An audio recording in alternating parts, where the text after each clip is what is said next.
বাংলায় মুসলমান শাসন প্রতিষ্ঠার সূচনা করেন বখতিয়ার খলজি। এ পর্বের প্রথম পর্যায় ছিল ১২০৪ থেকে ১৩৩৮ খ্রিস্টাব্দ পর্যন্ত। এ যুগের শাসনকর্তাদের পুরোপুরি স্বাধীন বলা যাবে না। তাদের কেউ ছিলেন বখতিয়ারের সহযোদ্ধা খলজি মালিক, আবার কেউ কেউ তুর্কি বংশের শাসক।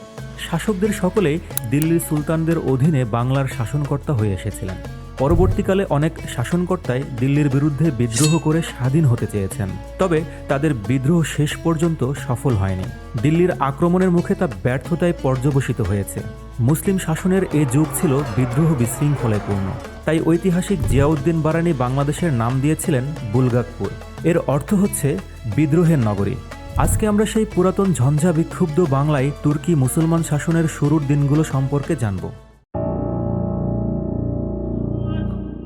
বখতিয়ার খলজির মৃত্যুর পর তার সহযোদ্ধাদের মধ্যে শুরু হয় ক্ষমতার দ্বন্দ্ব। তার সহযোদ্ধা ৩ জন খলজি মালিকের নাম জানা যায়। তারা হচ্ছেন মোহাম্মদ শিরান খলজি, আলীমর্দান খলজি এবং হুসামুদ্দিন ইউস খলজি। অনেকেরই ধারণা ছিল আলীমর্দান খলজি বখতিয়ার খলজির হত্যাকারী। এ কারণেই খলজি আমির ও সৈন্যরা তাদের নেতা নির্বাচিত করেন মোহাম্মদ শিরান খলজিকে। তিনি কিছুটা শৃঙ্খলা ফিরিয়ে আনতে সক্ষম হন এবং আলীমর্দান খলজিকে বন্দী করা হয়। পরবর্তীতে আলীমর্দান পালিয়ে যান এবং দিল্লির সুলতান কুতুবুদ্দিনের সহযোগিতা লাভ করেন। শিরান খলজির শাসনকাল মাত্র ১ বছর স্থায়ী ছিল। এরপর ১২০৮ খ্রিস্টাব্দে দেবকোটের শাসনকর্তার দায়িত্ব গ্রহণ করেন হুসামুদ্দিন ইউস খলজি। দিল্লির সহযোগিতায় ২ বছর পর ফিরে আসেন আলীমর্দান খলজি। ইউস খলজি স্বেচ্ছায় তার হাতে ক্ষমতা ছেড়ে দেন।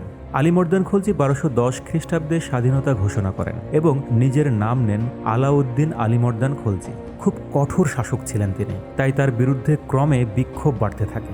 খলজি মালিকরা একজোট হয়ে বিদ্রোহ করে। তাদের হাতে নিহত হন আলীমর্দান খলজি। ইউস খলজি দ্বিতীয়বার ক্ষমতায় আসেন। তিনি এ পর্যায়ে গিয়াসউদ্দিন ইউস খলজি নাম নিয়ে স্বাধীন সুলতান হিসেবে বাংলা শাসন করেন। ১২১২ থেকে ১২২৭ খ্রিস্টাব্দ পর্যন্ত প্রায় ১৫ বছর তিনি বাংলার সুলতান হিসেবে দায়িত্ব পালন করেছিলেন। সুলতান গিয়াসউদ্দিন ইউস খলজি মধ্যযুগের শাসকগণের মধ্যে অন্যতম ছিলেন। বখতিয়ার কর্তৃক প্রতিষ্ঠিত বাংলার মুসলমান রাজ্যকে শক্তিশালী ও দৃঢ় করতে তিনি সচেষ্ট হয়েছিলেন। শাসনকার্যের সুবিধার জন্য তিনি রাজধানী দেবকোট থেকে গৌড় বা লখনৌতিতে স্থানান্তর করেছিলেন। রাজধানীর প্রতিরক্ষা ব্যবস্থা সুদৃঢ় করার জন্য বসনকোট নামক স্থানে একটি দুর্গ নির্মাণ করেছিলেন।